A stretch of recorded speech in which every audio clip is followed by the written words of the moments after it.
Well, let's see if we can make it through without the table falling apart. Okay. Tara, welcome to the show. Thank you so much. I am very excited to meet you, to chat with you, all these things, and I already feel like we are immediately friends from the moment you got here. Same. To be honest, it's just immediately like, oh yeah, we've known each other for years. Oh, We're talking about everything. We could go on and on about our history. Yes. Oh. Which, conveniently enough, is what I'm going to be asking about you here today. Yeah. Is your history and everything that you're involved in. Now, I will also say that you've been hyped up a little bit by a few different people. Oh my gosh. Of telling me that, like, hey, do you know Tara? You need to get her on the show. And Oh I'm my like, gosh. I don't know her, but I want her on the show. Absolutely, let's do this. I have plants all over town I'm giving paying small them well. stipends It's to good. everyone. That's so Because we're nice. That's here. so sweet to hear. Yeah, I mean, I have heard just like so many just like cool and kind things about you. Oh. And what's fun about this, and like I've said this so many times on the show, so anybody who constantly listens, I am sorry for repeating myself, but like oftentimes whenever I'm having somebody on the show that I don't know already, I really don't do like deep dive detective work ahead of time. Okay. So I only know what people have told me. And obviously just your connection to the nest. Like Okay, great. That's generally like, I feel like I probably know surface level outside of stuff I've seen on social. Solid. So I am ready to dive into all of the things. I can't wait. One of the things I want to start with is such a simple thing, but like, I love your little like, just iPhone videos that you post of just like, here's just a thought. Ross, Like, it's been wild. Has it been? Like, Yes. how do you, like, when did you start? Has Oh that my gosh. always been a thing? Or Here's the weird thing. This is an interesting place to start because it's very like it's the most recent iteration of things that have kind of gotten bizarre. But it's I basically just talk on my phone when I'm recording as if I'm talking to a literal friend. Like I talk to the same way to my friends. So I think it was unexpected. The viralness of those videos, I was not expecting it, but it's just truly who I am. So it wasn't like I had to really heavily produce or edit anything. Right. Which I really like about it. I have some friends that do, lots of friends that do live stage work and things like that, but even some that do socials and, things of this ilk, I guess. And I was always kind of like, oh, good for them, but that's not really my bag because I don't want to like sit and make and edit and create because I already have enough kind of live stage wrangling to do. Yeah. So I just had been doing it a little bit over the past like maybe year. Okay. Just sort of like story timing or like talking.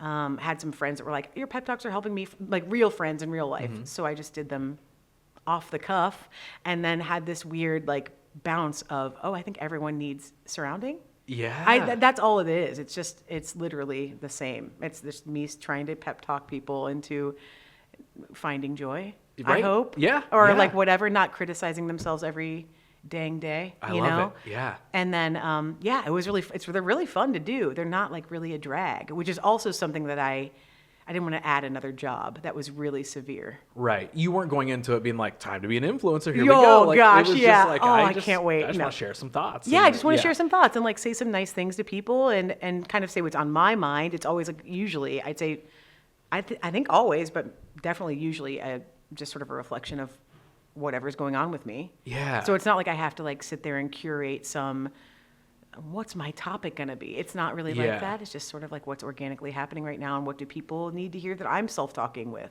You know what's so strange is like, I enjoy like being on camera. I enjoy acting or hosting or doing comedy or whatever it is.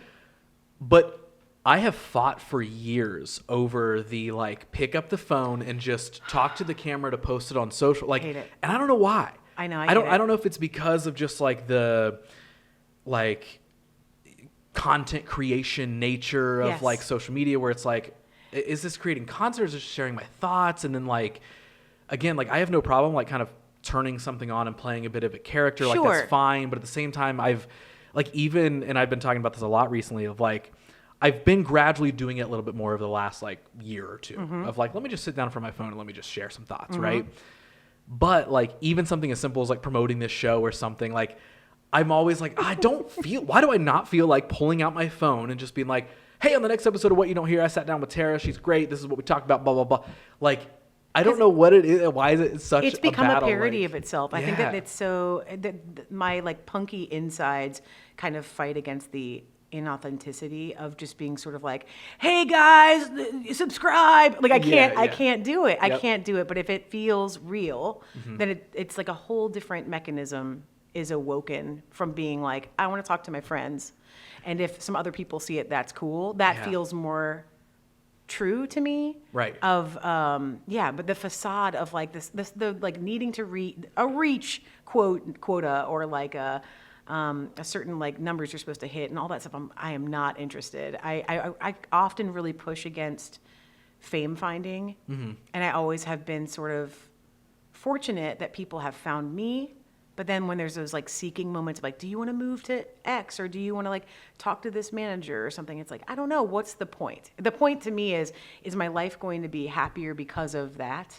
Then sure. And if it's more like you'll get work and have to keep chasing a carrot, then I'm not as interested at all. And so I understand those desires to like want to create community. Well, that's the desire, I guess, for me is I want to create community. I want to, but I think some people do it to feel seen, or they do it to feel purpose or whatever it might be. And those drives are really earnest. And then they become like, you're not hitting this thing you have to hit. And that's not as fun. That's not as fun. Immediately becomes an anchor to anything. Totally. Like, cause sometimes, someone will ask me like, hey, like, how many downloads do all your episodes get? Or how many subscribers do you have? And I'm like, I probably check that stuff once a year when I kind of feel like I want to check in and kind of see.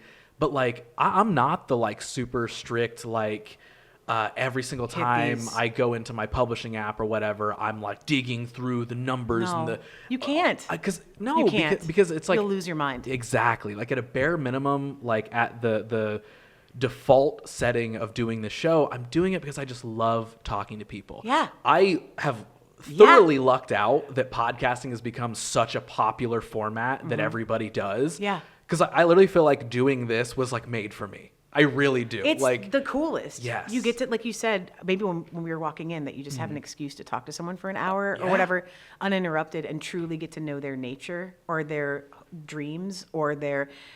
We always talk about this phenomenon in improvisation that like if you sit next to a stranger on a train, the likelihood that you'll have a better conversation is higher than with a cubicle mate, because there's sort of a positioning of expectation at like a job. You can sit next to, Carl at work for 5 years and he has like a partner and maybe a kid and you kind of know he lives in Dublin. And that's like what you know, but you never go deeper with him because there's kind of there's a precipice to cross. Whereas if you have no ownership or no, you're not beholden to someone that you meet in passing or in a vacuum, you get deeper faster because I want to know you as a human. I don't care about the facade of who the human is.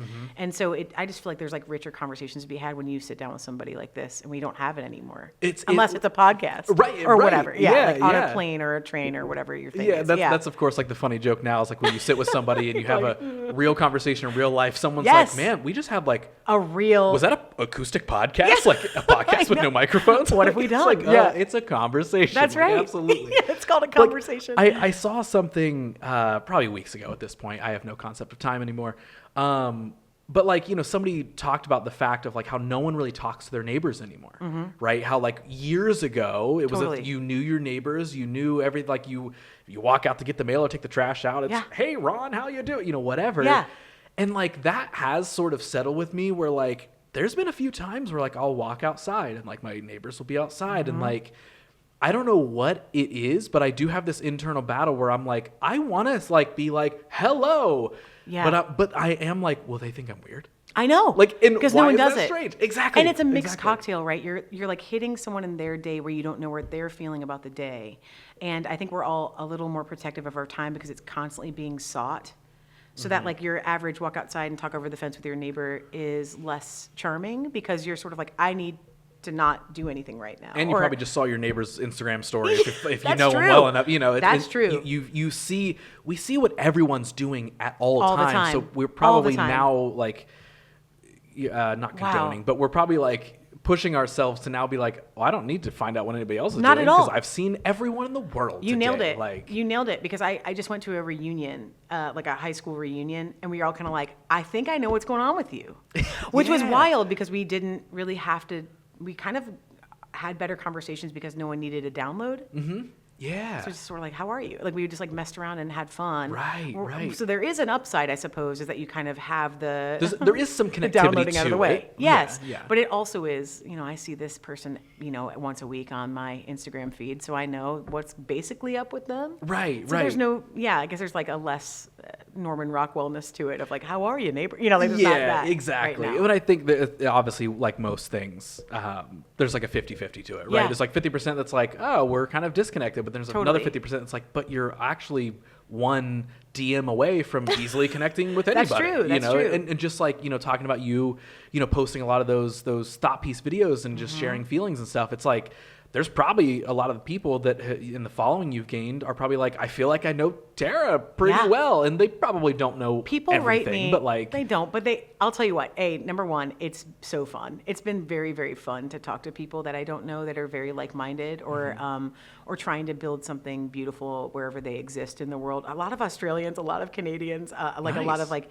it's just cool, to be like, wow, all these people are out there doing cool stuff anyway. Yeah. The weirdest thing is parasocial relationships, where I do it too, and everyone does it. Where someone last week, we were laughing, my friends and I, when we saw this comment. Someone was like, "Your other necklace is missing. Where's your other necklace?" And I was like, "Oh no! It's like, wild. Why do you know what necklaces I wear?" And I thought, I guess I do that. Like, I know where your dog is, and I know where you're, whatever. I know what you're like doing today. Yeah, because we all see each other. Right. I just had another one of these episodes with somebody who like she is a content creator and influencer. She's got like a very, very big following online. And she talked about that exact same thing where like her thing is like farm life. So she shares a lot of like her process on a farm. She's a cowgirl, all that sort of stuff. Wow. And she shared how like when any of, something goes wrong with any of her animals, she shared like one specific story where like one of her animals passed away. Oh. And of course that's sad. And of course everyone's, going to support like, oh my God, we're so sorry. But like, she was like, there was a lot of blurred lines though of that parasocial relationship where like people were like mourning a loss that they didn't technically have. Sure. It's like, thank you for your condolences, but also what is this? This cow wasn't yours. It's like I'm the one dealing with it, but now I also have to deal with how I'm presenting this loss to you and how you're feeling it. So there's so many different layers to all the things. But it's a wild time. No one knows how to do it. Like we all don't know how to do it yet. No. We want to be in community. We want to be safe. We want to be healthy. We want to support people. And now we have then we're these, like, saw your bedspread. It's like, what are we talking about? Right. We have these weird like digital communities that both do the job of community, but also kind of fabricate the identity of community a little bit, where it's like, but are you really connected with that person? Have you really caught up with them? You're seeing their story every day. You're seeing their posts every week or whatever it is. But like, are you really? So it's like, again, this weird mixture of like. And isn't that why we all feel so lonely? I mean, like that's the saddest part is when it comes down to need or like taking care of each other authentically and well.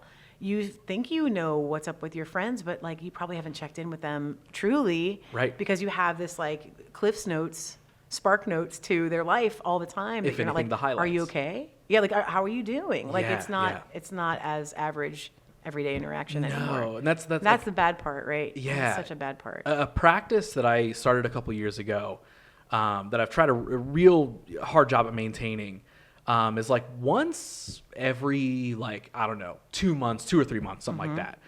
I will kind of like take time out of a day where like I'll go through the contacts on my phone and I'll be like, who's somebody I haven't talked to in a while? That's incredible. And I'll text, I'll take the time to be That's incredible. I want to text this person, not to need anything, but just to be like, hey, I just wanted to check in. Yeah. Just wanted to say what's up. That's We haven't huge. talked in a while. And like the fun conversations that does spark, because people like to know that they're being thought about. Right? Yes. And it's not, I'm coming to you because I need a thing. No, it's just like, I remember this beautiful thing about you, Yeah, or it's how's like, this, or haven't seen you in 6 months, figured I'd toss you a text and just check in. And like, it really has felt good to like, even if I'm only talking to some of these people once a year or once every 6 months or whatever, it still feels nice to just check in with somebody and be like, how are you? Cool. What have you been up to? And oftentimes people are like, oh my God, this was like such a cool text to get. Thanks for even thinking of, and I'm like, what a strange thing to be thankful for, right? What a cool thing ultimately. But like, you're right. What a good Like that's for someone to be like, thanks for thinking of me and just checking in. I'm like, we've put the bar down there. Like, we have we have de-escalated what friendship means. But ultimately it turns into a positive thing. So it's like, oh, well, cool. We've now made some meaning here of just totally checking in, not for the sake of needing anything or whatever. And like that's really sweet. And that honestly comes from a couple years ago addressing kind of all of these things that we're talking about in myself, where I was like, I don't like the idea that I kind of only keep up with people through social. Yeah. And yeah, you can DM and comment back and forth sometimes or whatever, but I don't know, I feel like that even in ways happens less too. People don't really comment that much anymore unless they're like people who don't know you and you got a big following or something. Yeah, sure. So I was like, I feel like I'm getting a little disconnected here and just so focused on like all the things I'm doing. And I'm sure, I feel like I heard the idea from another podcast years ago where someone was like, just check in more often, make it a reoccurring thing every few months. And I'm like, this is the work we're doing now. Yeah, it's like, I'm like, I should probably talk to someone. It's like, that's the deep thought. And it's because like, I feel like life is on fast forward at all times. Always. For everybody. Everyone's like, so busy. Yes. Everyone has so much stuff to do, but then if you don't have stuff to do, you're thinking about the stuff you might have to do. Guilty for the things you haven't gotten done. Exactly. Yeah, it never stops. Exactly. It never And stops. so I feel like if we're not making those conscious efforts to, all right, how can I be present in this moment and have this conversation or reach out to this person or do this thing? And I'm not perfect at it because like there's definitely times where 2 weeks will go by and I'm like, what have the last 2 weeks been? Yeah, oh my blur. God. Like it is a blur. Constant blur. But like trying really, really hard to like rein things in and like kind of take control of that of like, I want to talk to people. I want to check in. Yeah. And again, kind of circling back, doing a podcast has become, one of my favorite forms It's a way of to anchor. Yeah. That's great. Of just like, hey, I get to meet cool people who do cool things. Yeah. And we get to sit down, and the point and the intention is we sit down uninterrupted for 1 to 2 hours. And the point is we're just here with each other. We're not checking our phones while we're it's cool. Anyway, what's Instagram doing? These spaces are so important. I mean, just to even it's sad that we have to like make ourselves be like, for 1 hour, I will not look at my, whatever. I will not look at my tiny computer. Yeah, my tiny computer in any location. And it feels like you have to have like sacred spaces, and the sacred spaces now are podcasts. Yeah, literally. Or like whatever, name it, like a sound bath. I'm trying to think of a place where you can't be interrupted. Well, we were talking before we recorded about the idea of a third place. Yeah, exactly. And like, community event spaces and all that sort of stuff. And like, that's, I was sharing with you how much I've uncovered recently that like, I didn't know the verbiage or the label of a third place, but I've realized that that's something I've been craving to create for years now. On ya. Of like, each of these different studio spaces that I've had, there's always been something of like, I want to bring people together. I want to do, podcasts, photo shoots, little community events and all that sort of stuff. And becoming a part of a lot of other communities as well. Yeah. I'm just like, I just want to be a part of all these cool things with all these cool people. Yeah. And effectively, that also led to us meeting. Well, hey. Because me becoming a part of like any sort of, the comedy scene in Columbus then introduced me to like people being like, hey, do you know Tara? And I'm like, I want to. So like, let's make it happen. What wonderful people are here. And truly, everywhere I've gotten to work has been like filled with incredible talent, and often like the kindest people gravitate towards, especially improvisation, but generally comedy, because comedy is like such a healing tool anyway. So it's the best. So what all like are you involved in? Like, and if it's a laundry list, I've got a pyramid let's lay it scheme. out. No, Yes. let me think. I'll sign up. Thank you so much. I've got my first person. Let me think. So I'm a founder of the Nest Theater here in Columbus. I tour a 2-person improvised show called Here, the Improvised Musical, which tours globally. I used to work at Chicago Institutions of Comedy. I was a educator and teacher at IO Chicago, Second City, Comedy Sports. I worked on and off in random shows at like The Annoyance, like these kind of like institutions of comedy in Chicago for a long while. And then I founded a camp called the Improv Retreat, probably around 2012-ish. That was an idea of like, what if we remember what this all has been for? In Chicago, like improvisation is often a vehicle to get you seen. So meaning like if you get to be employed by these giant organizations, it's awesome. There's not many people that do. At one point, I think when I lived in Chicago, there were probably 10,000 active improvisers was the like head count of how many there were. And now I'm sure it's more, although the pandemic could have disrupted that, I suppose, but it's a lot of people. So if you get a job in any way, like doing shows consistently at a place that houses you as an artist, it's a major win because you might be doing it as a hobbyist. And like being a hobbyist improviser is very good and very healthy and very normal in a lot of cities. But there it's sort of like you're giving, sometimes like 50 hours a week, so you can't hobbyist it. You have to like hope for a job. And then if you get those jobs, you do them. So this is the long diatribe to kind of say like, I was fortunate and got jobs there. And then once I founded the camp, people were sort of looking for, we'd all gotten like really caught in the machine of like, what do we need to make and what do we need to do and how do we keep our jobs and blah, blah, blah, like that kind of stuff.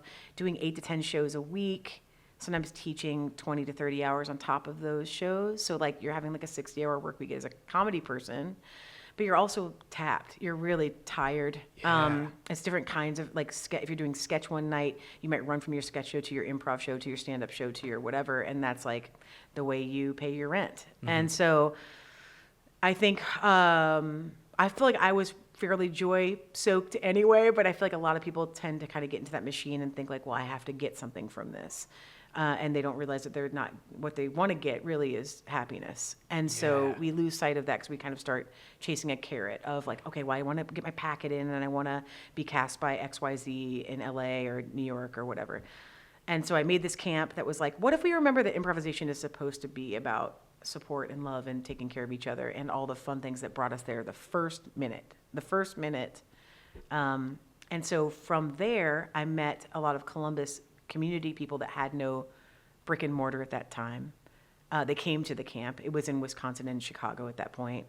And a couple of the people that had done improv and orbited it here and there were like, can you make a place here in Columbus and C-Bus? And I'm from Columbus. Okay. So I had been in Chicago for about 17 years at that point. And I thought, I think our show here, the Improvised musical that I toured with my partner, was touring globally all of a sudden. So we had gone to like 24 countries, probably like 70 plus cities at that time. And we started to realize that like, I don't know if we need to be in Chicago specifically, because now it's being like sought and we don't have to be here to be like, okay, that thing is what we want. They knew there was notoriety around the show. So moving and making a space was much easier. Okay. I think it was something that I wanted to do when I was a kid here because there was not a space. When I went to school, and I was kind of like, I don't know where my people are. Like I had friends and stuff, but they all weren't doing comedy, And so I had a professor at Ohio University be like, you want to move to Chicago? Go. And I was like, oh, okay, okay. And I just sort of went. And this is at a time where that wasn't easy to kind of like be like, what do I, couldn't do that. So I went and took classes and stuff and did it all there, had a great time. And then when people asked me to come home, I was like, I guess I should make a place that kid me didn't have. And that's been the most rewarding thing about the Nest, I think, specifically, is people are like, I didn't have this, or I now have this incredible network of kind, curious, workhorsey, but still ethical and playful comedians that are always willing to make something fun. And it went from, I think when we first started, I always try to say this to students so they know how cool they are, but it's like we started with 24 people in Columbus, I think. Mostly the people that asked us to start the brick and mortar, and then it is now over 1,500 at just the Nest. So it's like there's probably 1,500-ish students present and prior, and there's around 300-ish that perform at any given time. So there's 45 shows that are produced there. Probably like 25 shows a month are on stage. It's wild. I mean, it's gone from like this little punk rock boutique, literal warehouse, to now it's like 3 stages, just big enough to make you feel like you're in on something, never colossal. That was a goal of ours too, was like, let's make stages, but let's not make like a mammoth stage where it feels like an airplane hangar. We want to make it feel like we all got in, there's 75 people here, feels like a speakeasy, or feels like we're in on like a cool thing that could happen tonight and it's going to go away, which is like my favorite thing about improv anyways, that it goes into the ether. Like you do a good show, it's gone. You do a bad show, it's gone. I mean, whatever. Right. But like it's it's just for us tonight. So having like little tiny stages, we have a 75 seat, we have a 40-ish seat, and like a 16 to 20. And they all feel like little, little tiny, like cool spaces to be in. Yeah. So I'd say that's the primary of what I do here in town. Long-winded, but that's what it is. Like the nest is such a big part of that. But it was founded out of complete joy and request and hope. I think that everyone was kind of like, can we make our own kind of thing here with maybe the professionalism they perceived from Chicago of like, how do we make it nice, like delineated and ethical and just like a cool training mechanism, like a way to go through a core curriculum that feels really professional, but it doesn't feel tight. Yeah. And I always walk that balance too of be weird, be whatever you are, like show up as you. We got plenty of everybody else. Like show up authentically, do what you want, make your thing. People can pitch shows. They can do what they want to do there. And it's cool. So I'm technically the artistic director for there and a co-founder, but I'm also a performer and a teacher. And then I tour otherwise with like other stuff. Yeah. Well, so within all of that, you were 100% speaking my language. Okay. Because that harmony of professional, well-structured, like clear, communicative, all this sort of stuff, while also like, are we enjoying it? Are we still doing it for the fun of it? Yes. That like innate harmony. Absolutely. I can feel it in this, like Ross, everybody, hi. I can feel it in this studio because it's like, it's professional. Seeing how you're working this podcast it's like, it's streamlined, it's put together, it's done well, but it's not stuffy. I can tell you're being a normal person. It's not like, it's not clenched. I don't ever want that space for anyone ever again in the world, And that's the challenge of like, how do you run something professionally and not become a corporate tool? Had that mindset always been with you in navigating the comedy world or anything, or was it something that was kind of like chiseled away and uncovered after maybe experiencing the opposite? I feel like, that's interesting. I'd say it's always been in the belly of the nest. Yeah. So maybe for it. Okay. I'm wondering what it was like for me in Chicago. I don't really know. I've never asked myself this question, but I do know that like I tend to have like lovely friendships and have luckily been often liked. So that the challenge for me is I'm also an outlier. So I've been thinking about this a lot, just meaning like I'm a queer person, I have a disability, I have a genetic illness, I'm a woman. Like there's a lot of challenges that come with spaces I've been in where I've been like the unusual party. Okay. So I think I'm always I have an eye open for like, does anyone here feel like an outlier and how can we make sure they don't? That's always like been on my mind in designing the nest. Because especially as a person that is lucky enough to have people that love them, it's also like, well, okay, then use that for good, right? And like make sure that other people feel loved. I don't know, as best you can as a business or whatever, a space. And it is challenging because I don't want to be too rigid. We've had a lot of employers, I keep saying we, my partner and I have had a lot of employers, we worked at a lot of the same places in Chicago that were very rigid, or like, this is the way you dress, this is the way you act, this is how you deal with a client, this is, very regimented. And I think a lot of those made sense at the time because people were trying to earn clout for the art form. Like they were trying to prove to the world that improvisation was worthwhile, or like sketch comedy was good. And it wasn't just like a bunch of sloppy people showing up and being like farting around and doing, pretending, it had to like look a certain way for the client to understand it. And that's important, but you also have to kind of be like, we want you to have enough welcome into our art form to feel like you can understand it, feel welcome, and see us as we truly are, which is the balance of how do we show up as we truly are and still make it look like it was worth paying $12, $15, $20 to come. Yeah. Well, something fun here, and this is just a thought that came to my mind. I don't know if it actually directly relates to what you were just explaining. But I hope it doesn't at all. I hope you're just like, do you like have parachutes? You ever have seen you ever base jumped? Deer antlers on one? It's so weird. But just talking about like the creation of the nest and having it be this like not overly structured, not overly rigid, but it's a space that people can do things in. Yeah. Your venue was the first live improv show that I got to perform in. Yes. So like, and we weren't fun, there to see it, so that's cool. But like even a fun circle moment of like connection there. And the reason I bring that up, not just like a random, like I got to perform for the next, but like that's so cool. More so, I entered the comedy scene in what I feel like is a very unconventional way via just kind of like doing my own thing, making the friends, and then being like, want to do more stuff. And I'm like, I love this. So yes.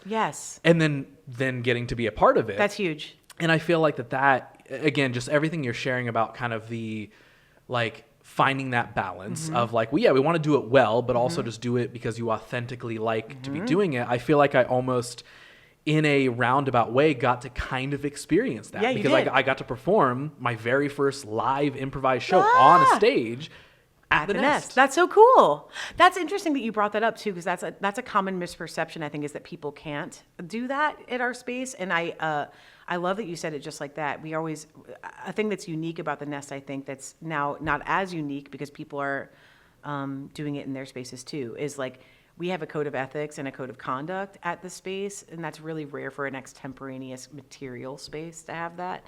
But I think people always think like, oh, I'm not allowed to play there. And what we all, basically, it's just like, are you kind? And people have to co-sign that. But then once they do, they're welcome. That's the fun of it. And that was a good example. That show was a good example of stepping in with people that already understood that, and they can welcome more people that understand it. That's the goal. Yeah. And that's like so that sort of like unconventional approach, I almost feel like is like, kind of almost a physical example of so much what we're talking about of like just doing something because you authentically enjoy it, whether you're perceived as the perfect version of it. Because like, again, like I've been having this conversation for the last probably 2 years with comedian friends where it's taken me a while to now kind of own up to sitting and being like, oh yeah, I'm a part of the comedy scene here in Columbus. I am a comedian, right? Yes. Because that's hard. My path was so non-conventional. It was not like I wanted to do improv, so therefore I took some classes and then I did this and then I got on a show and then I did this and then I formed my own thing, right? Or I did open mics for stand-up and then I did this and I like mine was I've loved improv comedy for literally ever. Always been a dream. I love to see it. And so because I conveniently learned how to do photo and video and podcast and all this sort of stuff, I had an idea for an improvised comedy podcast. Whoa, fun. So I was like, why not just do that? And like, I'm just going to do it because I want to do it. Something I love. Because it's something I love to do. Let me try it. Did it. Had done a couple seasons of it.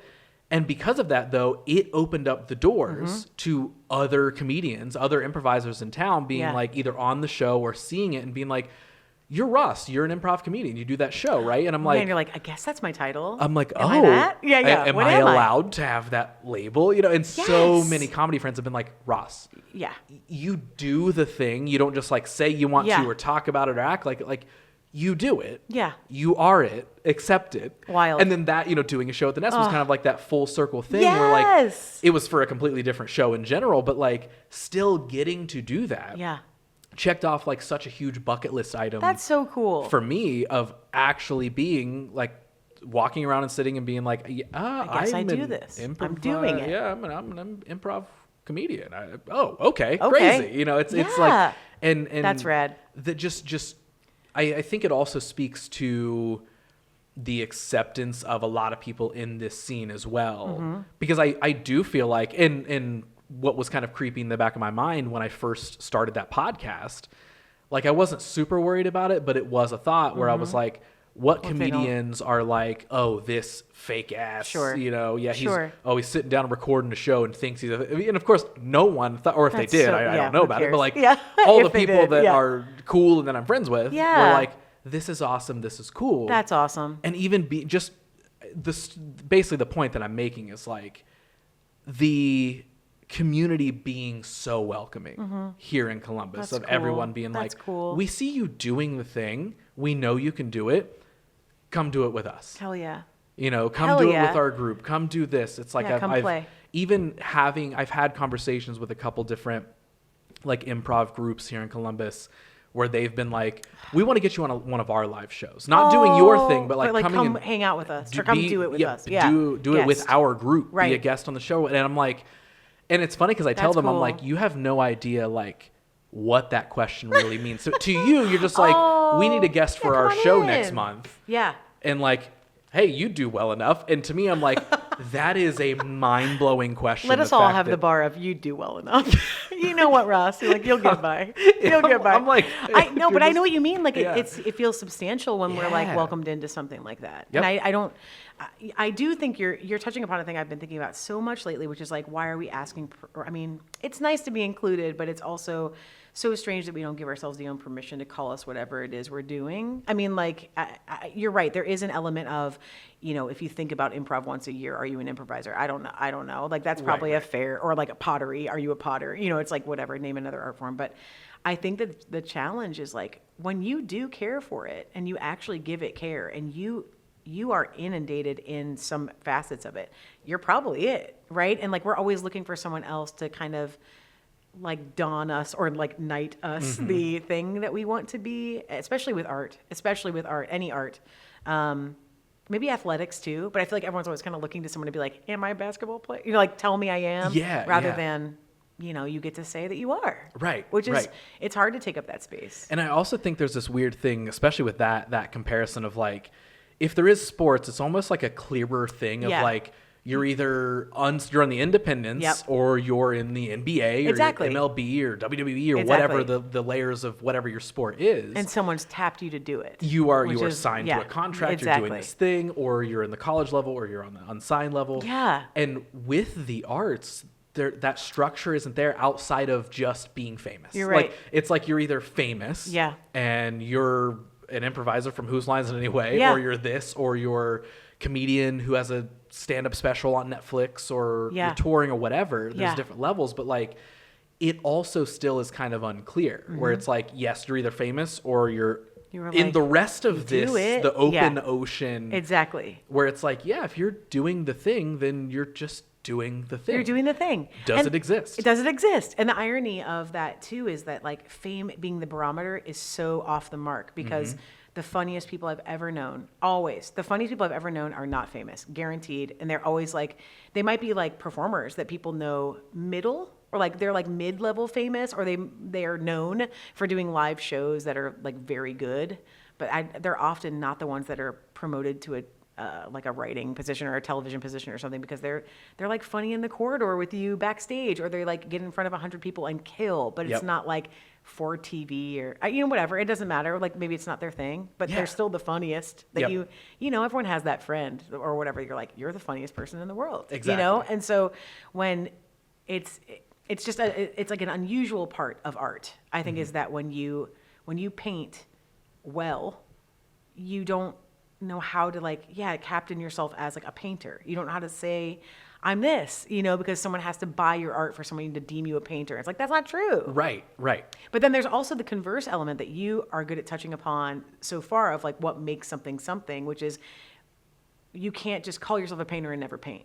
So like, it is that balance, right? Of like, you should be doing the thing and like failing at the thing and thriving at the thing and like feeling it. And that's what makes a painter. That's what it is. It's like, it just isn't just thinking about painting. You have to go dunk it. You have to go dunk in, Especially because nowadays anybody can throw any label like in an Instagram bio. Totally. And be like, I'm an entrepreneur. I'm a this, I'm a that. And it's like, wild. Do you want to be, or are you? Or these things are all fine. But even going back to like the negative side of influencer culture, it's like where somebody, I'm this and I'm doing that and I have a deal with this, and it's like, they don't actually, That's true. Again, I'm not saying all of them are like that. No, but there's a fake it till you make it kind of thing. That can happen. There is that weird side and that trickle down effect of like, well, I'm not famous for this, or I'm not selling a bunch of this, and you said it earlier of like also identifying like, do you just want like the hobbyist, hobbyist route? That's totally fine. Just I think sometimes it's more fine. Sometimes I think it's valid. Great to almost protect it as just a fun hobby rather than like, real, Ross. How do I grow with this? For real, because I think that like some people,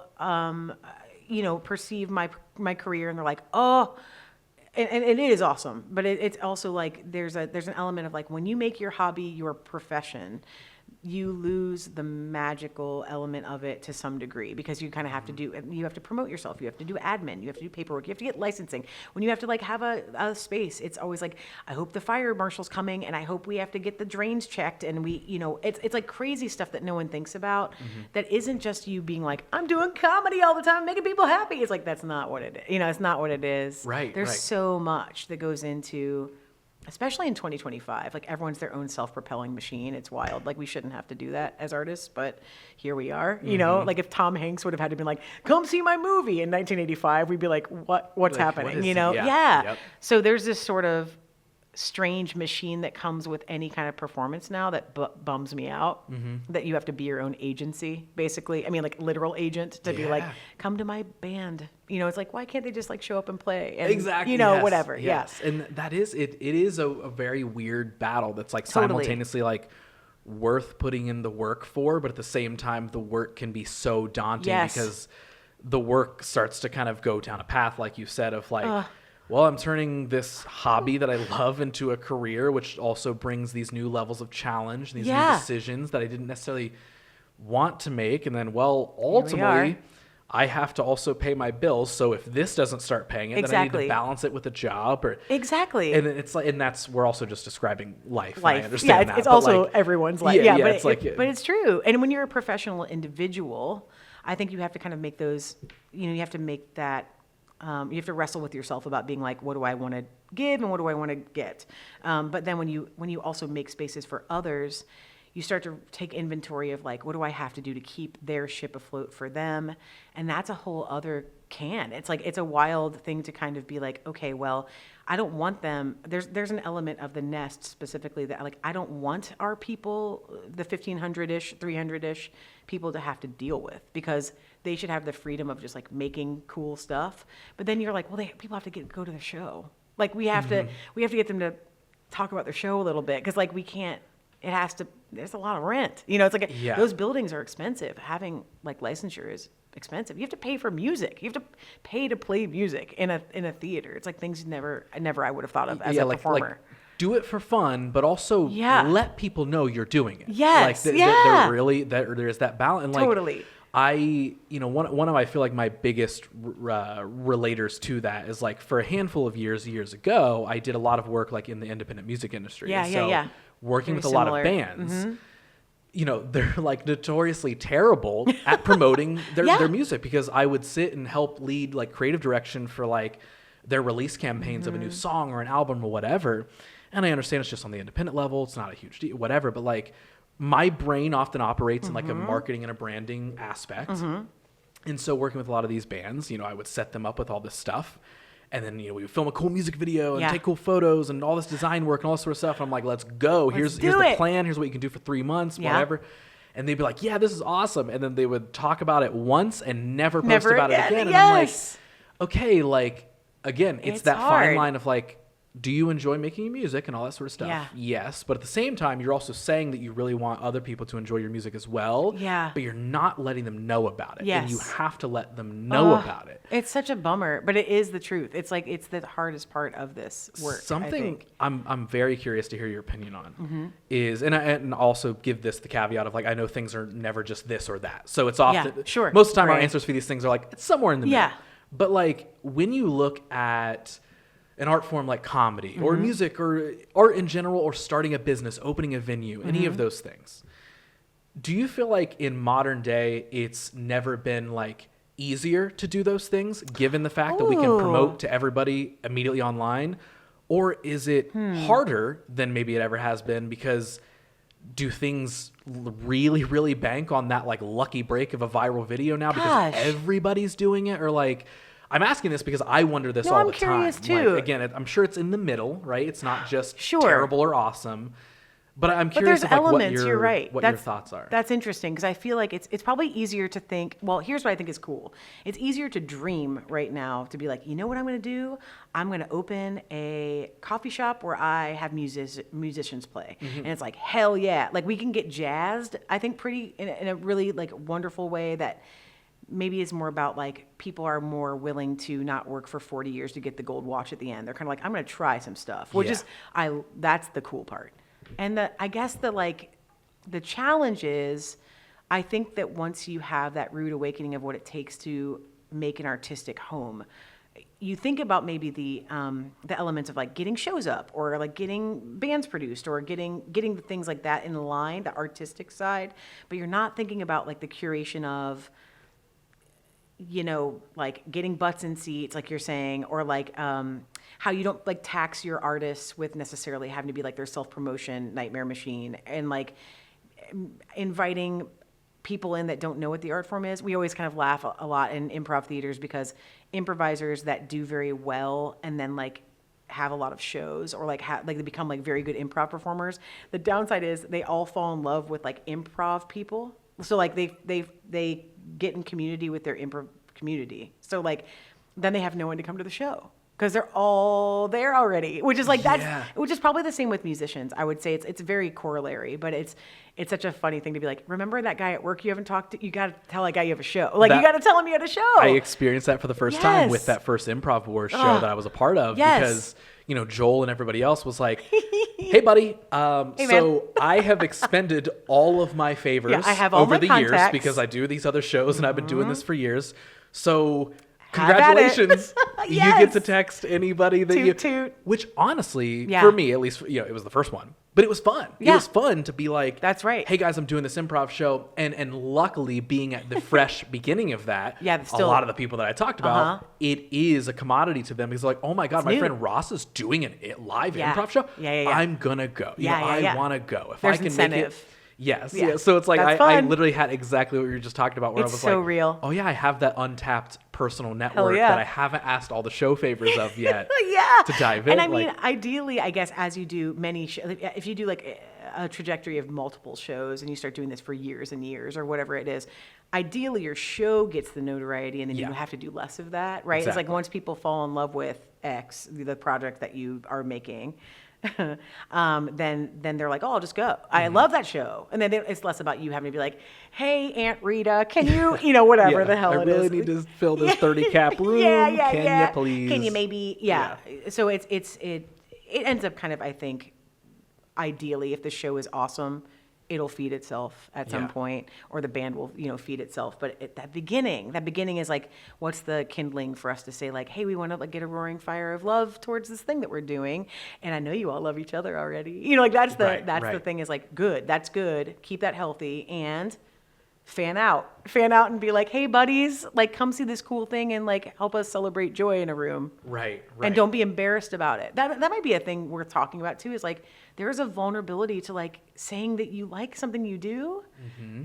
And I think sometimes that's what the apprehension is to promote, if there is one. Like that's probably like everyone's kind of shy. Yeah. I mean, like even musicians that are like incredible on stage and then they walk off and everyone's a little bit introverted. 1,000,000%. Doesn't want to brag on. It feels like you're bragging to be like, come to my, it's like it's such a weird thing about this, because I think a lot of people in comedy that I've gotten lucky enough to know are like very, very extroverted introverts. Mm-hmm. That are very like good at going on stage and be like, welcome to the show, and then they go backstage and they're like, okay, like there's always that element of just self-evaluation and critique that we ideally don't see while it's running, and then the second it's over, it's like, like regulating your system after that. So I think there's probably just a sheepishness to say, I like this thing I do and I think I'm okay at it. I think that's highly accurate. For sure. Like, I feel like I have had nearly that exact conversation with a lot of people and trying to like help them uncover like, hey, just own up to the thing that you do. Just talk about it.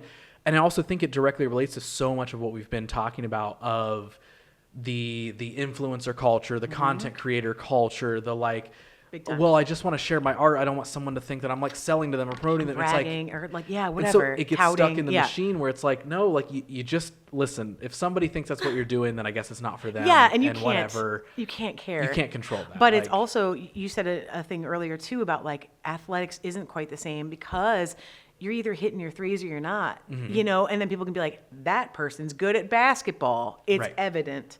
Yep. But there's a subjectiveness to art that is kind of like, do you think you're good at art? It's like that Mean Girls, like, so you think you're pretty. It's like that same like thing where you have to kind of be like, I like myself. And people are like, oh, because someone's going to have a reaction to that you don't like, which is either cool, I like you too, or like, I don't know what to do with that, or I don't like me, so screw you, or like whatever. You know, there's nothing is personal, and everything's about how people have whatever they have the bandwidth capacity for a lens today. Yeah. Is like, so you just have to be kind of brave and be like, I like this thing I do. I hope you like it too. I don't know. Yep, like that took me years to uncover, because even though I was pursuing all these different artistic and business, you know, whatever endeavors and all this sort of stuff. Yeah. I was also, and I don't mean this like negatively to like friends, but like I had also for a few years, I was surrounded by people who weren't necessarily confident in anything that they were doing. Sure. So whenever I was feeling confident about something, I would push that down because I was like, oh, I feel weird being too excited about this thing because they're never excited about their thing. Yeah. And they always kind of find the hard. pessimistic side of it. And so it like I was like, oh, I don't want to sound like I'm bragging. I don't want to sound like I like think I'm famous online or something. Oh, this feels so weird.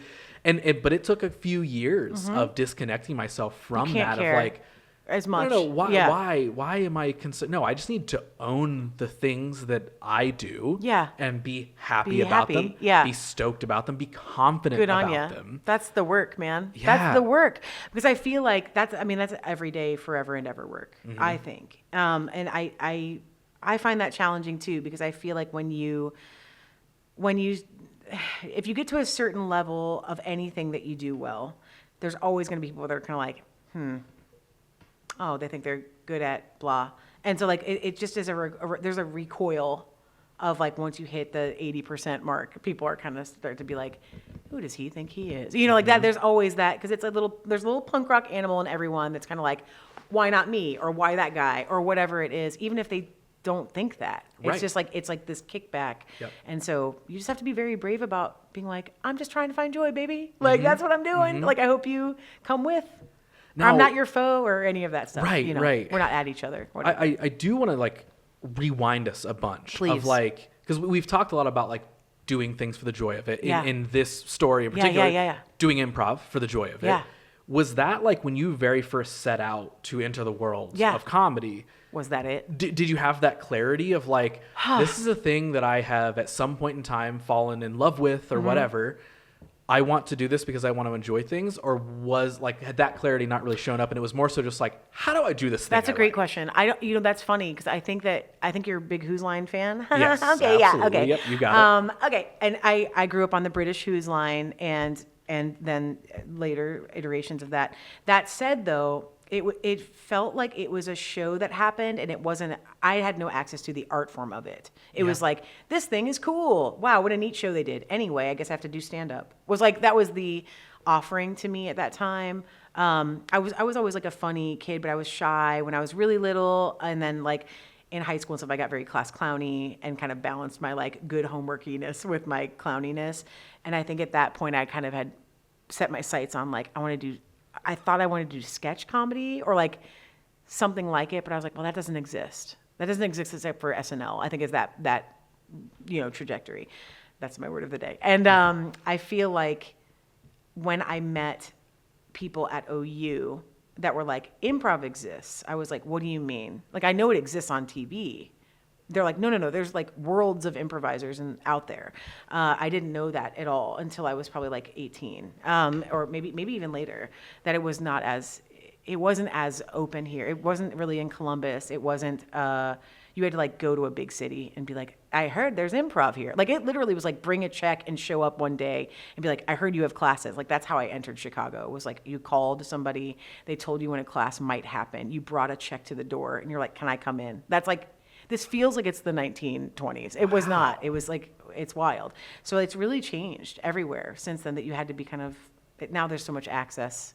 But I think no one really knew what it was. As a, I can do it too-ness. There was no access to like the average Joe going to an improv class at that point. Yeah. So once I knew it existed, I was like, that's it. Like improv and sketch comedy at Second City and IO specifically were like they very much called to me. Comedy Sports is very similar to Who's Line. So like it's, there's a lot of like, they started in the same era with a lot of the same overlapping people. So it was all kind of like, oh, this is a real place. These are real places that host professional comedians, but not stand-up comedians. I did stand-up at first because I learned how to write, and I was like, I like this, but that's not what it is. I wanted the ethereal, I wanted the experiential sort of let's make something together and see what happens. Yeah, and I didn't know what that was until much later. Okay. So I hoped, but I didn't know. Yeah. Yeah. So once you do find the place, they unlock the door, you say the right password, they let you in. What the little pull. What is it? Yeah, what do you want? What do you want? So you get in. What does kind of, this is a broad question, but what does life kind of then become? Is it like this? Inundated. Is it almost like a Wizard of Oz sort of thing where Full you walk dunk. in and you're like, full dunk. the color and oh my God, it's here. Let's go. Yeah. Let's make some stuff up. Oh my God. It's crazy. Or was it like, this wasn't what I thought it was going to be. Oh my goodness. I'll tell you what, I probably have a more unique experience because I entered that world in Chicago where it is a lifestyle. So it's I don't know what it would feel like if you were if you were in Dayton and you went into an improv space and it was this is really wonderful, but you also have a regular job and a family and you're you have many irons on the fire in the broad sense. It might be different than my experience, which was full dunk. I walked in, I had a Second City class in the afternoon, I had IO at night, same day. Every day you were it was show up to every show, have critiques on it. It's class is the class and shows at the lab, get better at this. It was like being drilled, doing basketball drills, but for comedy, and you're just always watching it. You could throw a rock and hit an improv show in Chicago. Still, I mean, I lived on a block that had 4 improv theaters on it. Just that's the way it is there.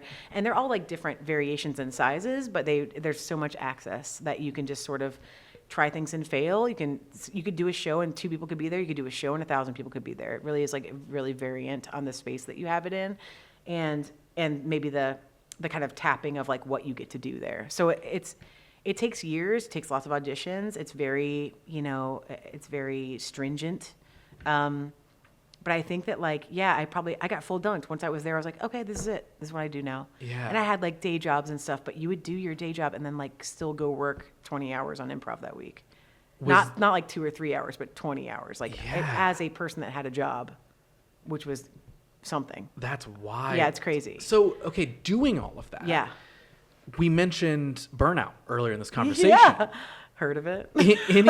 Any point in that time over the timeline, was there ever that man, I love this thing, but I don't know if I have any more energy to do all of this. Yes. To accomplish the dream. Yes. And then you enter that sort of era of your life where you are, I'm just I'm thinking about shame so much for artists this past couple months of just what does that do to us? But you have this shame that okay, people actually think I'm good at this and I'm getting jobs for it, which is unusual. That's an unusual setup for improvisers. So since if you are lucky enough to get that job, then you are also well, I should keep this job. I should be thankful, be grateful, be thankful, be grateful, be thankful. And that's, of course that's real, but it's also a shaming technique that makes you think I'm frying out. I am frying out. There was a day, I think about this day all the time. I did a show day in Chicago where I had a Second City show, an IO Chicago show, and 4 or 5 comedy sports shows in one day. I had 6 shows in one day. And they're all an hour to an hour and a half long, all of them. If not longer, the Second City shows are usually 2. And so I would get in a car, run to one place, next place, stayed at one place for a double. And by the end of the day, I was I don't know what show I'm in. I literally didn't know if I'd already improvised in this show or the last show because I'd had a fruit roll up, 6 coffees. And I was what are we talking about? I had no idea what I was even saying. And there's a lot of, I guess I have a romantic nostalgia for that time because it's insane. It's fun and insane and punk and wild, but it's also so unhealthy. There was no chance to really regroup. And one of my friends in that show, this is just a fun fact, grabbed his own glasses on his face. He had 4 shows the same day.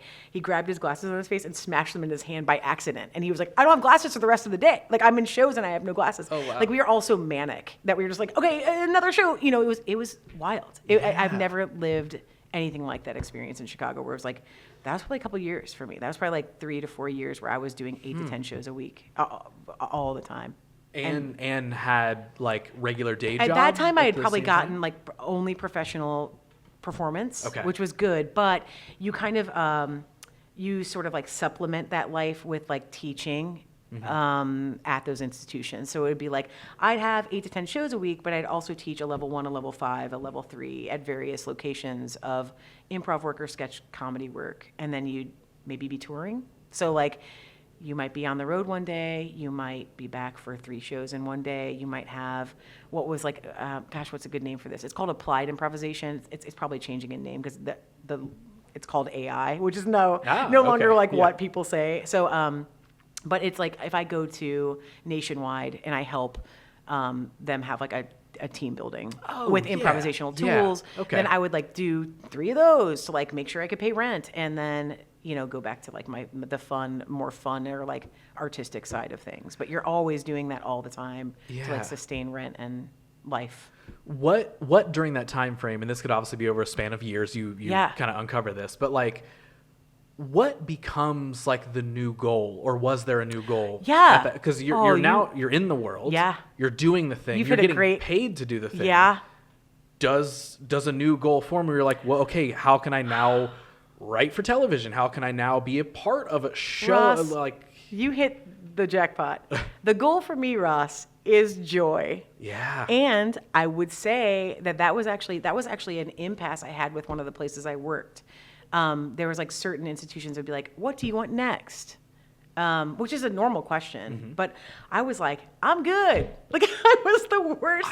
I was like the worst employee in the way that they wanted me to be employed, because I think they were kind of like, do you want main stage? Do you want, do you want to do that all the time? Do you want to like get on SNL? Do you want to, write for Colbert? It was like very like targeted. And I remember just being like, I like it.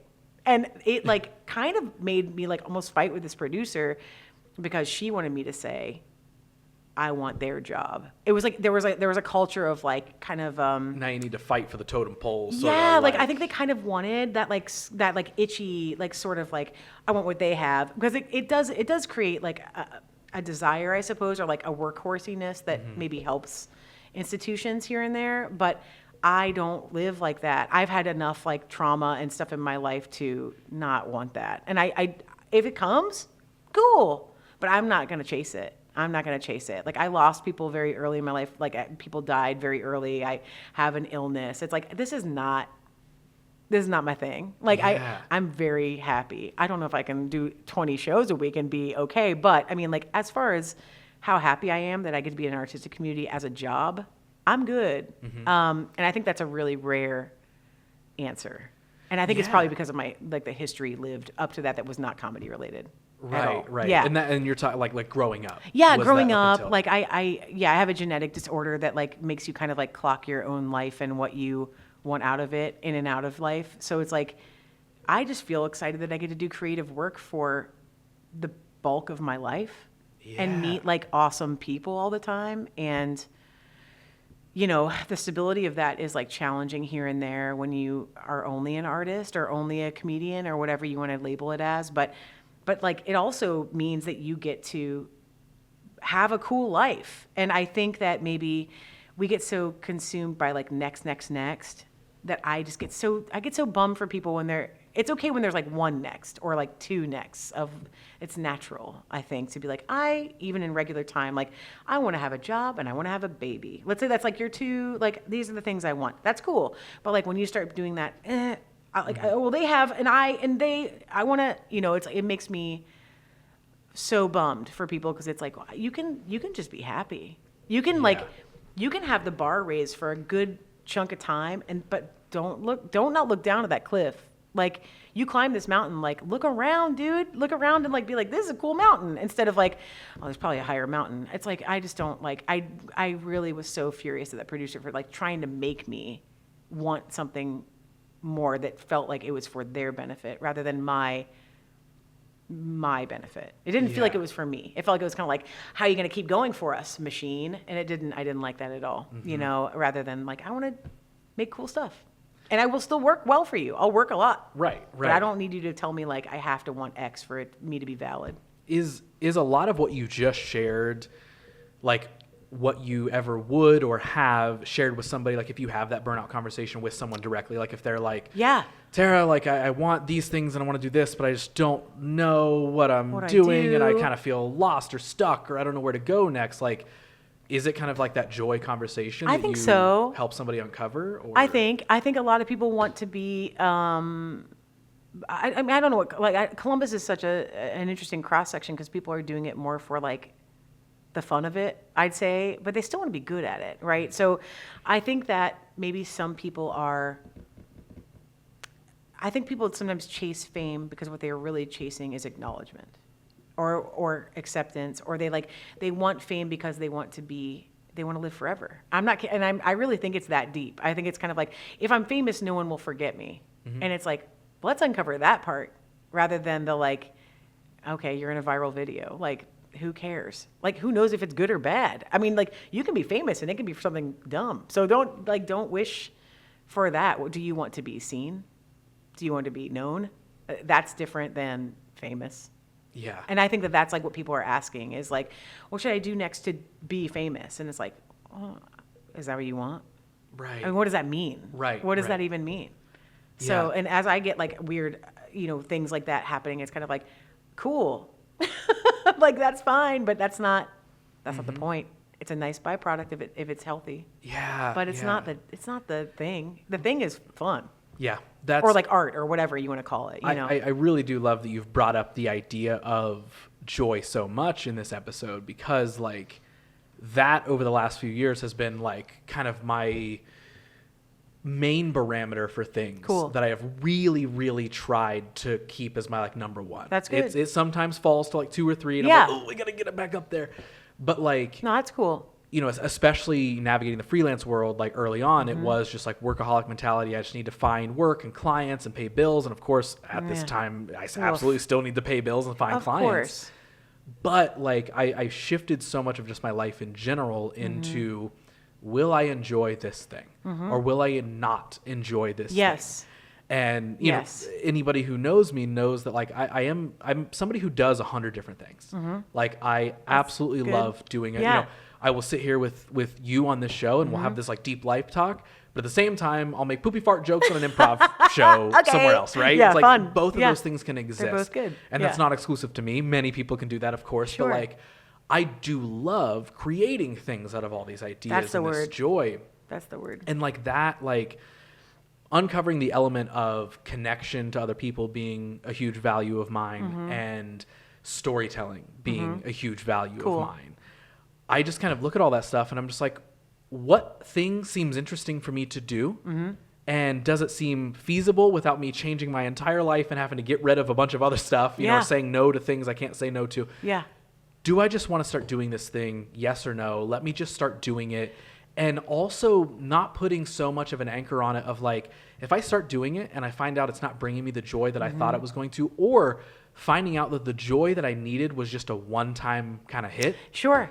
Being okay with that. Ooh, and that's being like, huge. That is just a life experience. Like, wow. I've tried to focus in so much on just collecting life experiences, not stuff. This is so good. Right? I'm like, so happy for you. There's Truly. Another friend of mine who, shared this thing that he and his friends often would joke with each other about of like, all right, guys, it's a race to see who can die with the most things. Go. They would joke about that all the time because that's not what it is, right? It's not about. It's not at all. Who can die with the most stuff. It's maybe hey, let's try and die with the most experiences, right? Or just that's incredible. Have the most fun, have the most joy. I just made a video about this. It was like, lifetime is a collection of stories. I hope you don't have a snoozer. Yeah. Like, that's literally what it's like, go have fun. Like, and I don't, I keep saying joy, and joy is like just a placeholder. You can call it whatever it is, but it's, like you said, creation or whatever. It's like that too, whatever. It's like, do I want to create more? Yes. Cool. Then that's the thing. But like, I hope you're having a good time doing it. Of course, there's the garbage that comes with everything, but it's like, but like the payoff, if the payoff is there for you to be like, I'm having a lot of like life worth doing this thing, then the answer is do it. And being able to keep that, for me, being able to keep that bar maintained at that area where it's like, what checks the boxes for this thing to be a win? Right. Like I had this experience. Yeah. And sure, it wasn't this, but why would I put a figurative comparison on it for no reason? Totally. Why can't I just look at it for what it is, celebrate it for what it is, maybe I do want more, but that's a different experience. Yeah. Right. So this one in its place. Hell yeah. That was that. I did an improv comedy show That's smart. and That's so 25 smart. people showed up. Amazing. I cannot believe Cool. 25 people just Yeah, watched can me you do believe live it? improv. Can you believe it? 9-year-old me People- would lose his the mind. minds. Exactly. Don't lose that. Like that's Yeah. important too. Is like you always want the thing that you wanted. You know, like if you could see the thing you had 2 years ago, you're like, oh, I wanted that and I got it, and then you forget that that's what you It's wanted. hard. It's hard. It's We're on a podcast talking about all this Yeah. life stuff. All this is hard. It's It's not. It's easy hard. to sit here and talk about retrospectively, but Yeah. of course, all of this process Yeah. is continuously hard. Exactly. But it's often like the worthy work The most. of whether it is like most. trying to stay more present or trying to check in on people or trying to accept an experience for what it is and not wanting it to be more or what Yeah. like it's all like a Right really on. messy balance of everything. Yeah. None of it's ever going to be perfect. There's never No, never. I don't think there's one person who No wakes one up gets it every right. day Yeah, yeah. No and one is gets it like right. I've got clear goals. I'm perfectly happy with what's going on right now. way. I No also way. don't regret anything from the past. I did everything right and we're good. It's like Yeah. no, everything is just a mess. Yeah. So how can we figure out how to just enjoy the experience Woof. of that Yes. itself while acknowledging, hey, this also kind of sucks. Yeah.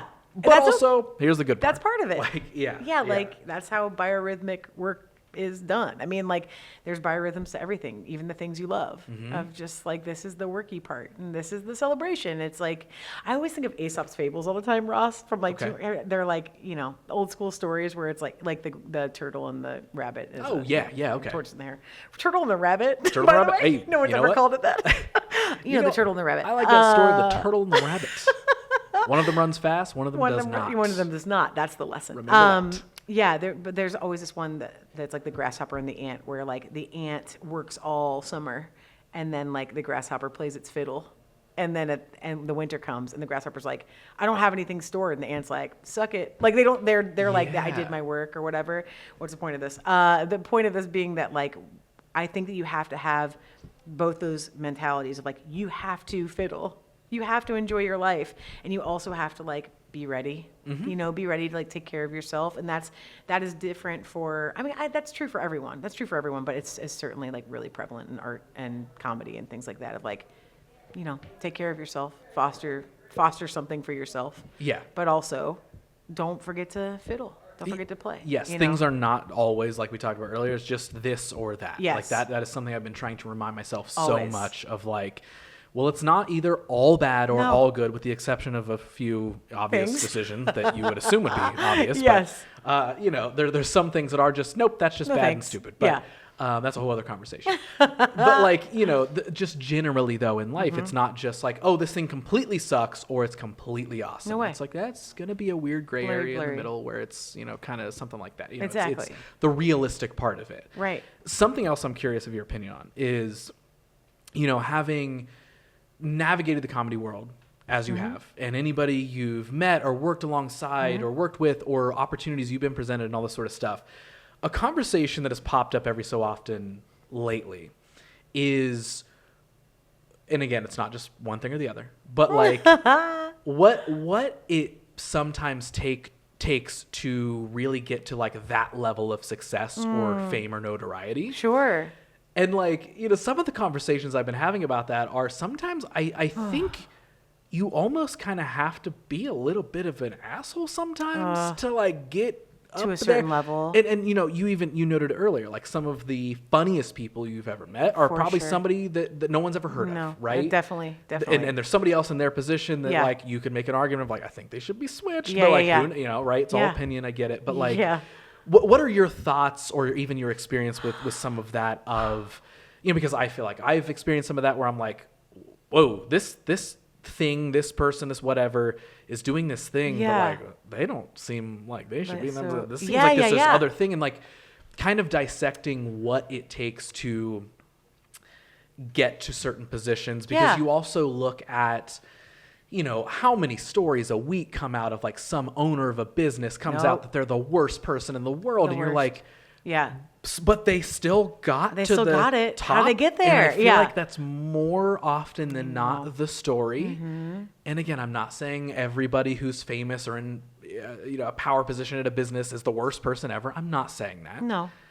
But I think there's this weird trait that you kind of got to have sometimes. Yeah. Of not worrying about stepping over people, using people. Like, do you have thoughts on that? Am I way off base? No, I think that's such an interesting question. I think because I've seen great people have success on a like very high level. Lots of my friends are like on cool programs and TV shows that we all watch and listen to. Like many of them, and they are good people that just had like maybe some eyes on them at certain times. Like there's that element of luck or like readiness meeting opportunity, right? Like that idea of like, okay, they're really ready and there's an opportunity and it jived. So that's awesome. That's ideal. I think that those people can thrive and they're cool. Yeah. Like they're awesome people. I think that's the majority of people. But I do think there is this element of like, I've seen other people get opportunities that weren't the kindest people, and I think I can still acknowledge, even if they weren't my can, that they like were often hardworking or like really driven. They were very driven. So I think that there's like there's an element of that's like, okay, well, they're really driven and they're doing the work. They're not really that nice, but they're like in it to win it, and they have their eye on the prize. And there's something about that I guess that can be good, of like having that. Drive is not like my favorite thing because it can often mean like driving over someone, but I think it can just be like, there are some people that are driven and cool, and like maybe community is not their focus, but they're not a bad person. They're just like, they're driven, like they want to get what they want to do. They have their eyes on what they want, and that's cool. It's not the way I operate, but I think it's a valid way to operate, and I think it's challenging, especially in maybe specifically my side of this business, because it's like a team sport so much, meaning that like in order for me to succeed, I should make others succeed for the thing to work. So there's like kind of this, I wonder if there's like an innate sense that people think like no one should succeed on their own. I don't know. I've never like really thought to evaluate it this way, but it could be that like it's sort of like, how can you be alone and getting promoted to head writer of the Daily Show? I don't know. I'm just naming it. Who knows? A thing, right? And like, I think that's sometimes people are just driven and cool and they get it right, or they have opportunity meets readiness, or maybe they aren't cool and maybe they do something to get that job on the Tonight Show or whatever. Like what? Who knows? Yeah. But it's complicated. I think it's a real can of like, everyone's a chemistry set. I feel like all humans are a chemistry set of like, how are you going to do it? What experiences have brought you to here? How will you treat other people around you? What are you ready to work on? What's the result? Yeah. Yeah. And I think there's more good people doing it than bad, but I do think there is that like kind of like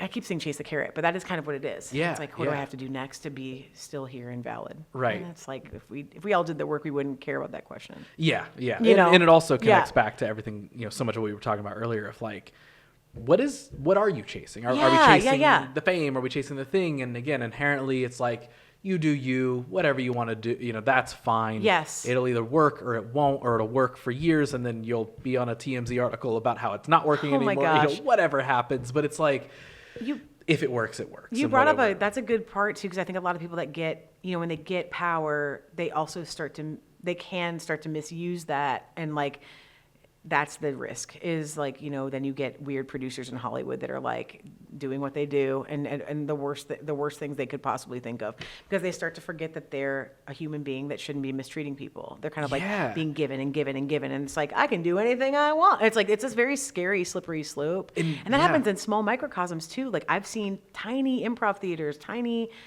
artistic centers where like someone gets like sort of a weird, like head about like, oh, well, everyone's kind of coming to me to see who should be on teams. And I'm, like they get very bizarre, and like, they have to remember that that's not, they're not the center. It's like this weird new way of like our caveman senses kicking in, where it's like, I'm in control. Like alpha-y stuff. Maybe that's it. Maybe that's what it is. I'm in control, and people need me for this thing. And that's even, why I asked that question is neither of us have the perfect secret of like why weird people become in power, or why hardworking people do, or do, whatever.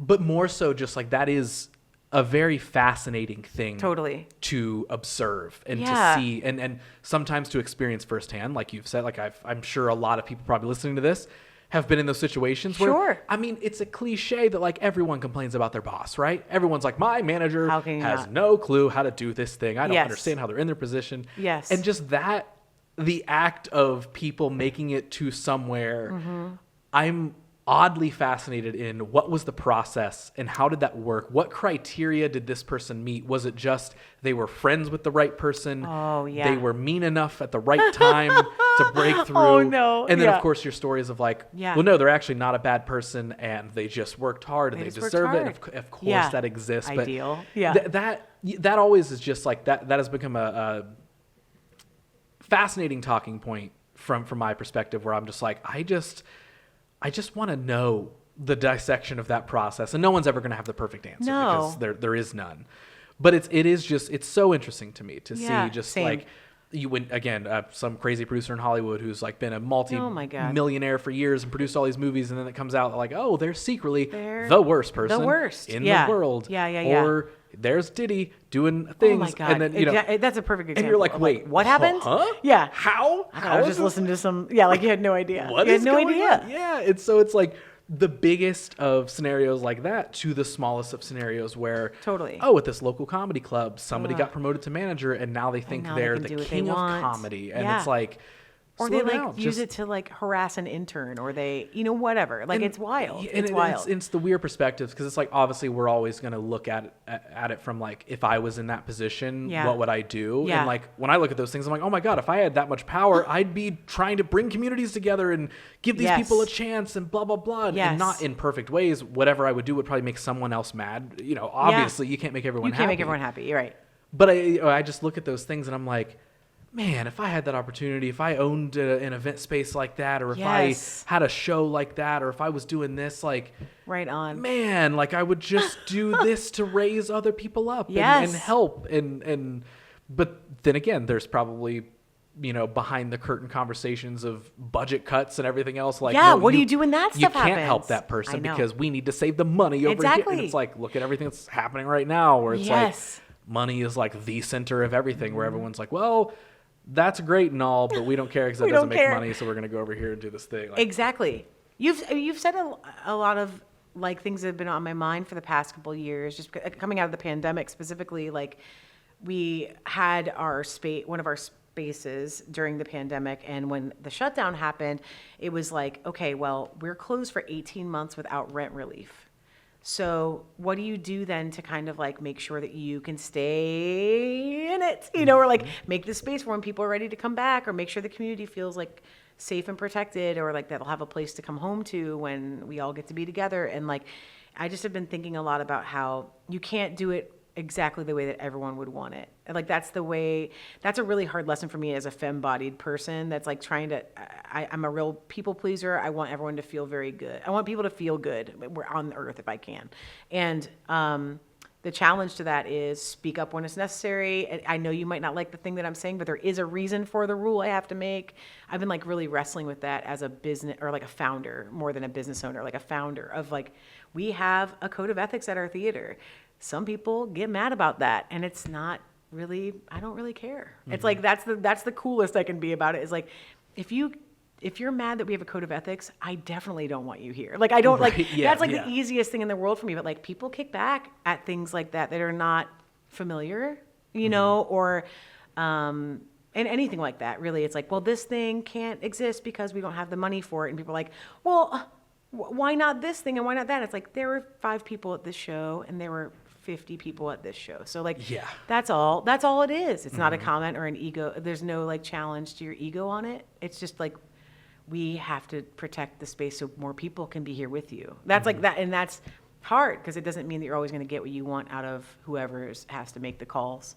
Ugh, I hate that part of it, but it's like, that's how it is, and we're a much softer space to land than most improv theaters are, I'd say, in general. But like, some people just kind of walk in and they're like, this team's cut, you don't need to be here anymore. It's like, oh, it's brutal. And like, that's not how Columbus is, so, which I'm very happy for. It shouldn't be that way. But there are like tough decisions to be made all the time. Like, Someone tried to set fire to our building last year, and it was just like it wasn't anyone related to anything. It was like a person decided they wanted to burn down the complex that we rent from. Okay. Yeah, it was just like a person that wasn't doing well, and they literally tried to start the building on fire, and like we had to scramble over and be like, we need an order of protection. We need to get this person like trespassed. It's like people don't know how weird it is for space holders. Like space holders have a hard job, and anyone that you know that's a space holder, high five them and be like, I'm glad this place exists. You know, like that's the nicest thing we can do for each other. Yeah. Everywhere. That's like, if they're doing a medium to good job of it, give them a high five. Because there's a lot of stuff that's going on that you don't see. Always. Like, I don't think anyone has any idea. They think like, I can do a show. It's like, cool. Yeah. Yep. There's a lot more. There's a lot more, to going to providing the spaces for it. So it's like, just celebrate the people that are making spaces. People always ask me if they should open a space, and I'm like, I hope you don't. But not because you can't. I just hope that you have the bandwidth to still make cool stuff in it. Yeah. You can make the space, but I hope you still want to make art when you get there. I feel like that is my juggle with each new thing I add to my list. I'm like, isn't this a good, like, this definitely sounds fun. And I'm usually pretty rooted in logic. Like, I really don't do something unless I kind of have a general plan of, like, if I were doing it, does it really seem like I have the space and time and energy for it? Then it's a yes or a no, or we'll wait until later. That's but good. I also, like, I just love making stuff. I love curation. Same. I love all this sort of stuff where I'm like, I love watching people make stuff. I love helping people make stuff. I like it all. Yeah, like I love it. I feel like it's such a weird thing because I'm just like, why do you just love putting stuff together so much? Like, why do you just love, like, kind of just saying, like, not even for the ego, but for the experience part of, like, oh, I'm a part of this. Yeah. And I'm a part of this. Yeah. And I helped out with this thing over here. And I get to know them. And I get to know, Yeah, like, it's fun. One of the most random, I guess not random given, like I work for a gym, and I go to the gym about 3 to 5 days a week, right? It's become a pretty big part of my life. And last year I got to help coordinate and put on a big, like, competition, an event at the gym. And, like, it was this thing where, like, I don't think until after it was over did I really acknowledge, like, well, you now have this resume piece that says that you helped put together a big gym competition that, like, 300 people came to, and all this, and it's like, sure, it didn't make $1 million. Who cares? But you curated You still did thing. it. Yeah. And, like, I just love collecting weird stuff like that. Same. I don't know why. I do too. Like, I think it really lights up a part of my brain that needs that to feel excited. Like, meaning, like, I kind of like, I don't know. I like to stay curious because I think I get kind of, like, depressive if it's not, if nothing is, I don't want to say new because it's not newness, but it's like if we're not making something or, like, participating towards something collectively, I get really like, I don't know what the point is. I don't know what the point is. It's like, what's the point if we're not, like, making cool shit all the time? Like, that's creating, connecting. That's the fun. Yeah. Finding the enjoyment in it. Exactly. And even if it takes work and the work is laborious and it isn't the fun part, it still leads to the fun. So it's like there's so much worth in that for me. And I do think sometimes I have to, like, almost, like, shake up my experiences so I get rejuvenated about the old ones too. Like, if you do a new thing, then you are happy to return to the old. And if I only do the old, then I'm kind of like, I don't know. Like, it's not, like, it's not joyful anymore. But then it makes you not want to quit the other things either, because you're, like, getting that, like, dopamine hit from newness, and then you can still bring it back to the anchored thing. What I guess even in the last, like, few years, or if you're even looking ahead, like, we did kind of open this conversation by me being like, what all do you do, right? And obviously we've centered a lot of it around the nest and teaching classes and all this sort of stuff. Like, what have been, or what would you want some of those things added to that list to be? Like, is it like, holy cow, Ross, thank you for this therapy session. And maybe it's like, hey, let's dream a little bit. Like, whatever it is, like, is it like opening another venue or another space to do this? Or is it putting on more shows? Like what? I guess walk me through that. Like, what are things I think I want to pare down the administrative side of the things I have to do, and now I think I've earned the time to do the things that I am supposed to be doing well. Meaning, like, so, like, let's say there's three buckets. One is, like, we went through, this is sad, but it's true. We went through our jobs at the Nest. We have donated our salaries from 2016 to 2024 to sustaining it. We gave our entire salary of what we should have earned at the Nest and the pandemic didn't help of like, let's keep going. Cause we had other income from like, I was an adjunct professor. We tour, things like that. So I was kind of like, we were scrapping and surviving on our regular side and doing everything here for free. Even though the place itself was thriving, like the pandemic is hard and like things like that were tough. So I think we combed through it with like a person to be like, how many jobs do you have here? And I perceived that I had 4. We went through the list and we had 23. We had 23 jobs that were all gratis. And the job I really want to do, like meaning like beer delivery, meaning like making sure you're there for fire checks, meaning like making sure that you do staffing, making sure that you have like intern lists done, making sure that you're teaching levels 1 through 4, making like all that teaching, everything. It's like there's so much to do in a thriving art center. What a horrible problem, right? It's like it's a thriving art center, but holy cow, there's a lot to do. Yeah. So like I want to reduce my admin there and do the things that I actually am sought for outside of Columbus for here, which is like artistic direction, office hours. How do I help you make a cool thing that you want to make anywhere you want to make it? Like meaning like, how do I help you do things I've gotten to do? Yeah. And that's like what I should be doing as my actual job. And then there's another part that's like me. Who am I? And for a long time here, the improvised musical, that's like, I'd say that's like the meanness that people often know outside of Columbus is like, globally, I'm known as an improv performer and teacher. And that's sought after. But now with this Instagram piece or whatever you want to call that, like socials, there's like this inclination to want to hire me as, there's a lot of people that are like, bring your show here, bring you here, we want you to keynote at our thing and talk about how this has affected your life. Or we want you to be a comedian that helps our chaplains. We want you to, like really random and fun things that give you juice, that are exciting to be like, wow, this is cool. Like I want to do that. And then figuring out what needs to go and how can I still help the thing that I want to thrive. Like I want this thing to thrive, but I can't do all of it. Mental health wise, I shouldn't have ever done all of it. And that's where I'm at right now is how do I do that? And especially the demand of socials now is wild because people are kind of like, knock, knock. Right. Like, can you come do this giant event? Can you come do this show? Can you come be on my TV thing? It's like a wild, so like at some point I won't have the choice. Yeah. And I'm just trying to figure out like how I best set bucket A up to still thrive with limited artistic resources and monetary sources. And then how do I like do this stuff very well? Bucket B, artistic direction and teaching, helping the community. How do I do that the best I can? And then C, what about me? Yeah. You know what I mean? What about little old me? So trying to figure that out. Yeah. And also the me that's not my job. Right. Remember that? That identity piece is gigantic. Yeah. Like play that. with my dogs and like sit outside sometimes and go on a walk with Who your am partner. I outside of the things I do? Like they're all extensions of me, for sure. They're all pieces and parts of me. Totally. But they don't specifically make up everything that we are. Like they're extensions of us, but it's not like, whoa, you're the thing. It's like I do that. Yes. I do that and I like it. I like it, but you take a title away and people don't know who they are anymore. Yeah. And I really think that, especially I've been doing improv professionally for 25 years. So like, I don't know what I would say I was if I wasn't that. There's probably other things that could label me. Yeah. I mean, there certainly are. But like, even as a profession, I'm like, wow, I don't know what you would call me. Right. I know what I do. I know what people think that I do, whatever. Yep. But yeah, it's like, I guess I'm a professor. I guess I'm an educator. I guess I'm, an artist. I guess I'm a comedian. I guess I do. I do. But like also human. Okay. If I took all that away. Yeah.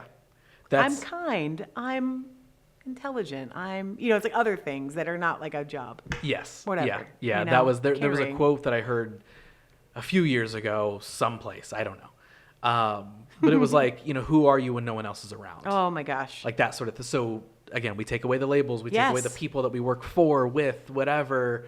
All right, what are we left with, right? Yeah. And that, while that always is not in perfect form or anything, right? Like once I heard that, I was like, yeah, okay, I don't want to be Ross, just the cool video director, or Ross, the photographer. I'm like a person. I'm Ross, who does just all of this stuff. Like the list that you just gave, like I love when people have lists of things that they do. Same. Because I'm like, do all of them. And then if you stop doing any of them, you said that was beautiful. Who cares? Like you did it. You did it. It doesn't have to go on forever for it to be valid. Right.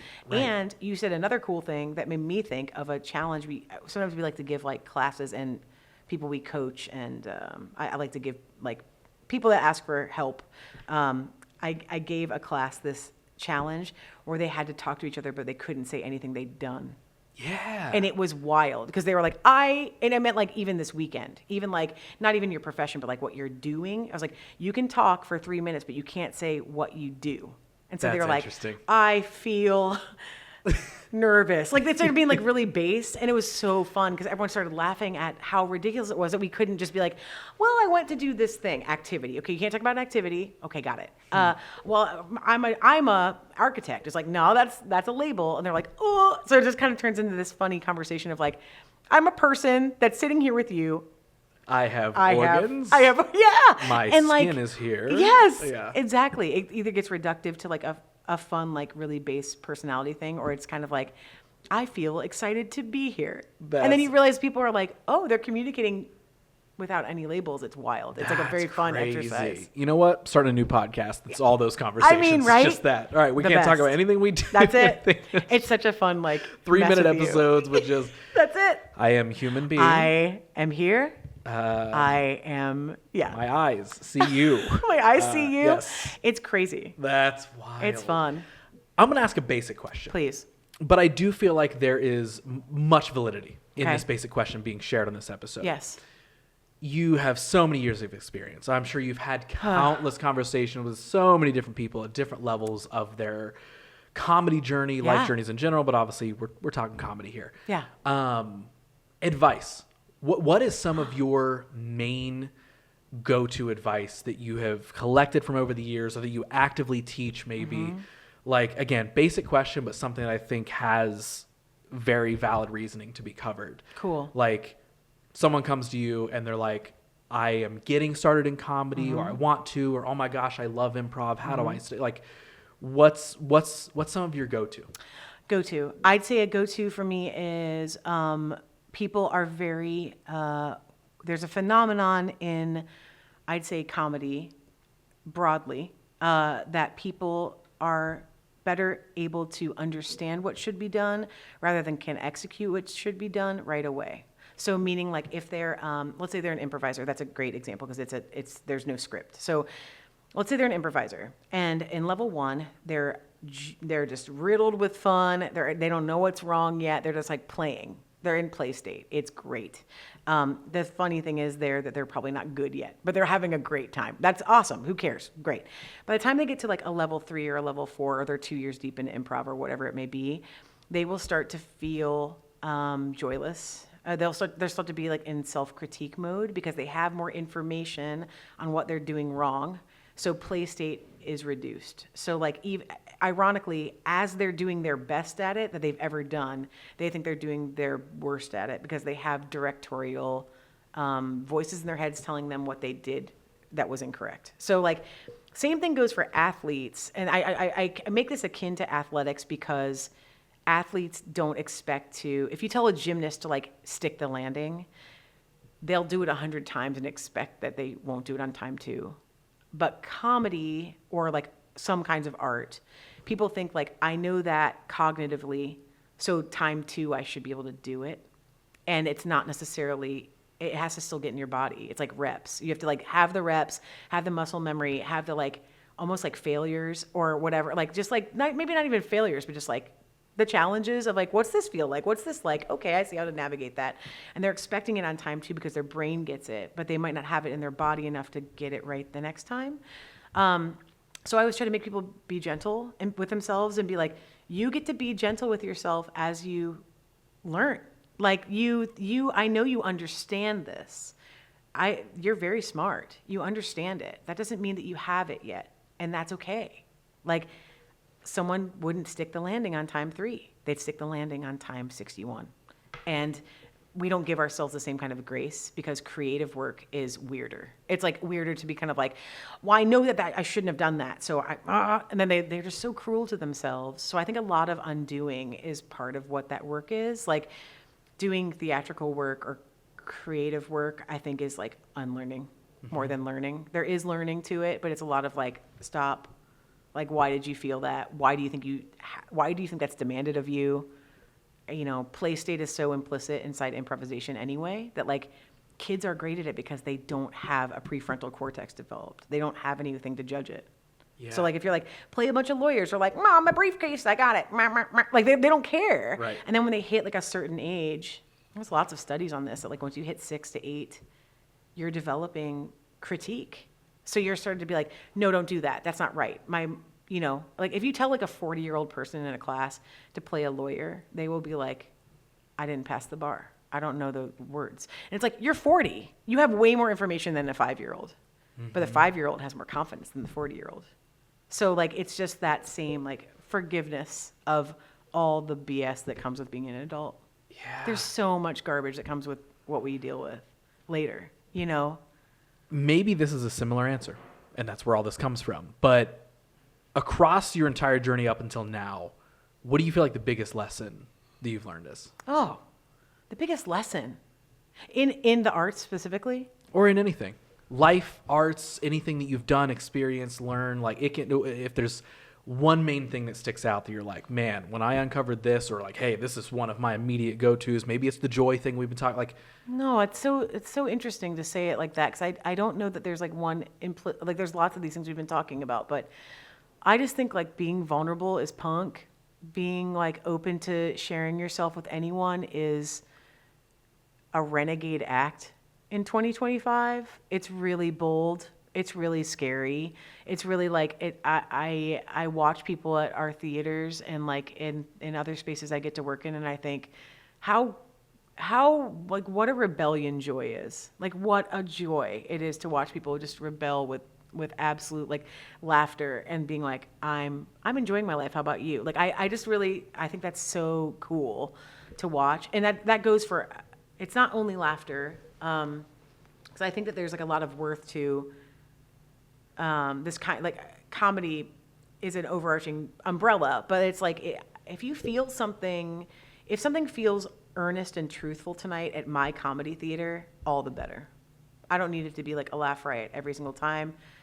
A great lesson that I've learned as a performer is like, if you make the audience feel, they will then laugh doubly as hard the next moment, if they feel.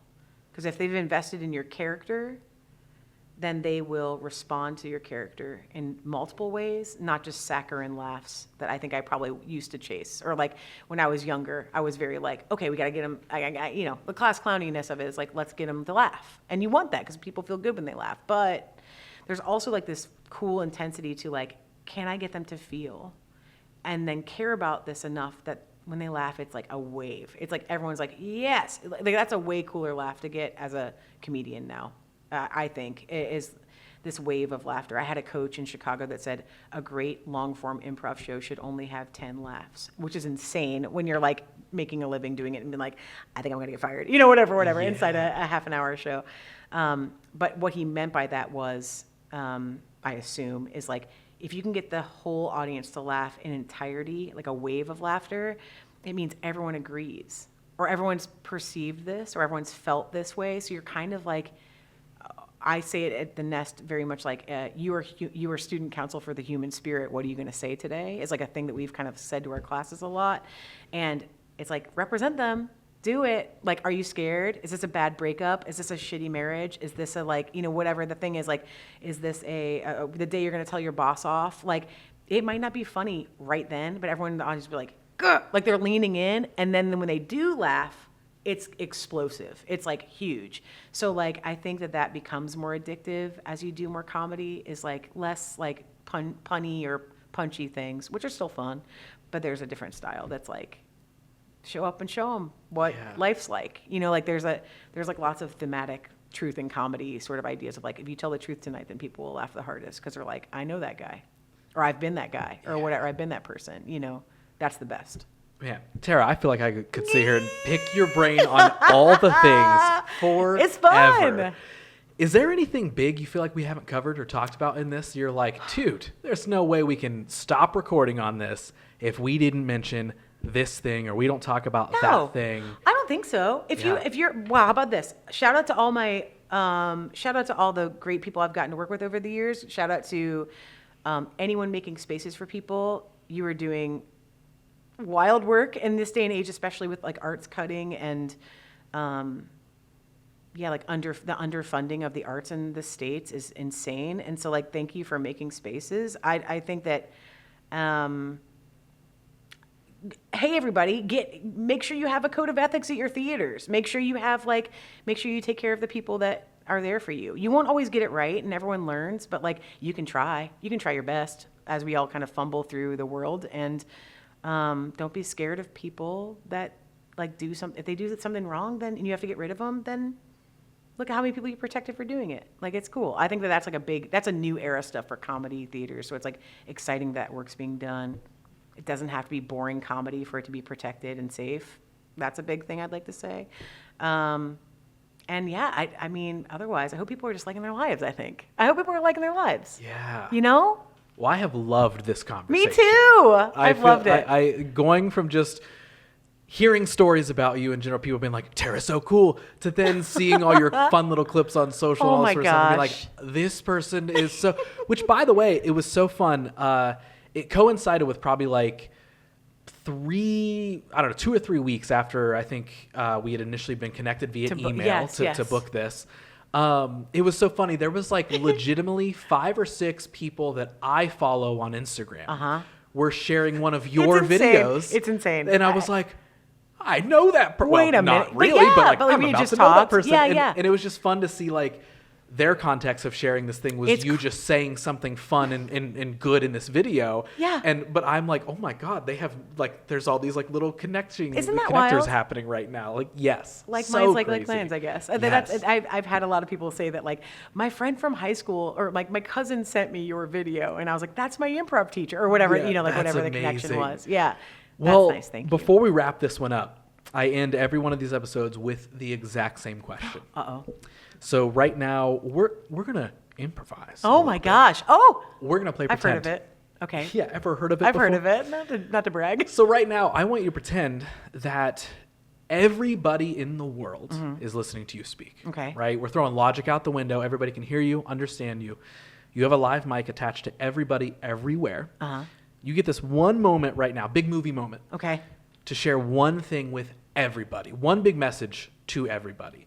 What are you telling them? What do you really, really want them to hear?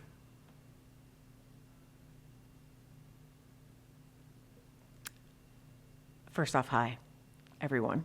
I'd say be kind, do your best,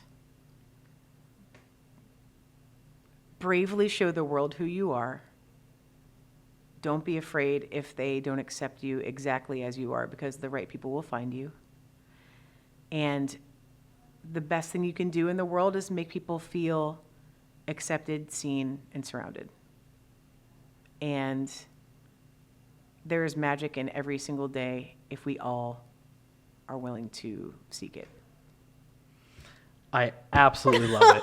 Did I do it? This was, I think everyone's applauding all around the world my gosh. right now. Everyone Victory. just roared into applause. Okay, good. Tara, this was a blast. Thanks, same. I am so happy we got to make this happen. Me too. Great job. Do you want people to check anything you do online or go find the Nest or anything? Sure. Where do we tell them to The go? major projects, I guess, are probably, I do Hear the Improvised Musical. I do that usually every month in Columbus when I'm not on tour. So it's housed in Columbus. It was housed in Chicago.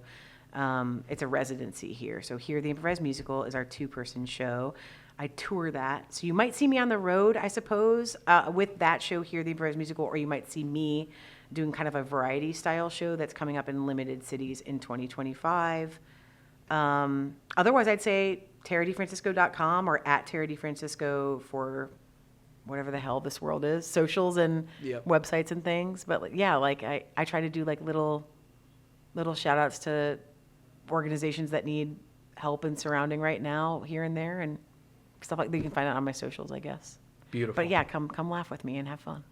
We just had a blast. Yeah. I would say. Yeah, Absolute eat it, everybody. blast We had fun. I hope you had making fun. this podcast. I cannot thank you enough for Same. giving me your time, sitting down for however long it's been, chatting about all It's the been a things. blast. We did it. We did it. They got us. We made a podcast. They found us. Sarah, thank you so much. Hey, thanks.